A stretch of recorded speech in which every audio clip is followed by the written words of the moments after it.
In this video, we'll show you the basics of filing a locate request using ITICnxt. To file a locate request, you'll first need to click the My Tickets tab. Make sure Idaho is selected in the state drop-down menu. Click the Create Job Ticket button and select Standard Locate from the drop-down menu.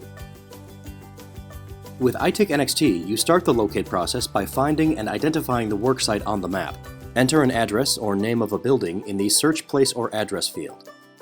Once you have found the correct location, you can start mapping out your worksite.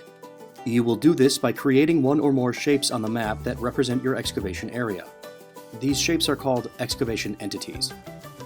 Access your Drawing Tool menu in the upper left corner of the map. You have several options available to ensure you can precisely and accurately cover your dig site. For now, let's stick with the Radius tool. The Radius or Circle tool lets you place one or more circular excavation entities. Before you can use the Radius tool, you will need to enter the size of the circle. You will also need to provide a physical reference point and a brief description of where the reference point is located.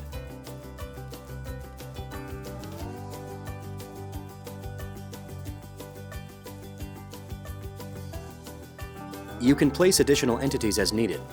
Make sure to update the size and reference information if necessary.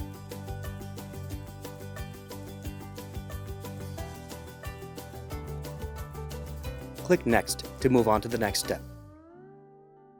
ITICnxt will automatically determine how many tickets are required to cover the work areas designated in your session based on the rules established by DigSafe North Idaho 811. If more than one ticket is necessary, you will be notified with a pop-up message. In this example, 2 tickets are required, one for each radius excavation. These 2 tickets are represented by the 2 tabs at the top of the screen. Carefully review the information on each ticket in your session before continuing. ITICnxt automatically derives location information and marking instructions from the mapping you did on the previous page.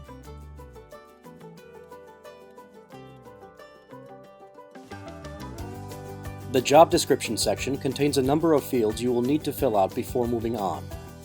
Before we fill out those fields, let's go back to the top of the page. Just above the Ticket tab, there's a small checkbox labeled Apply information to all tickets for the selected job. When this box is checked, any information you enter on one ticket will be carried over to all tickets in the same job. Both tickets in this session belong to Job A, so using this function will enter information on both tickets.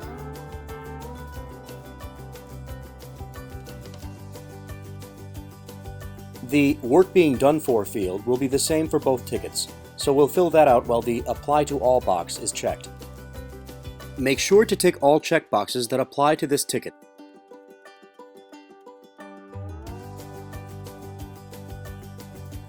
The type of work will be different, so we'll turn off the Apply to All function before filling that out.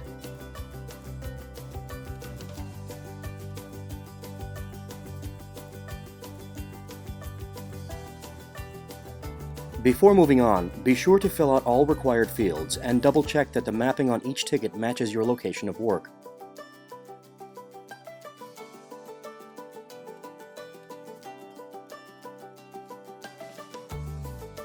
Any checkboxes will still need to be ticked manually.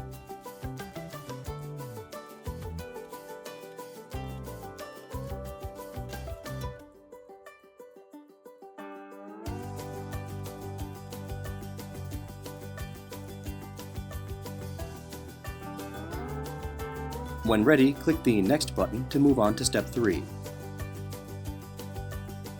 Step 3 is where you review and submit your locate requests. If everything is correct, click the Submit Ticket button to submit your tickets. You will then be presented with the list of utilities that will be notified as a result of your ticket.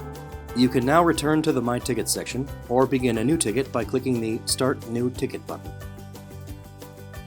Thanks for watching.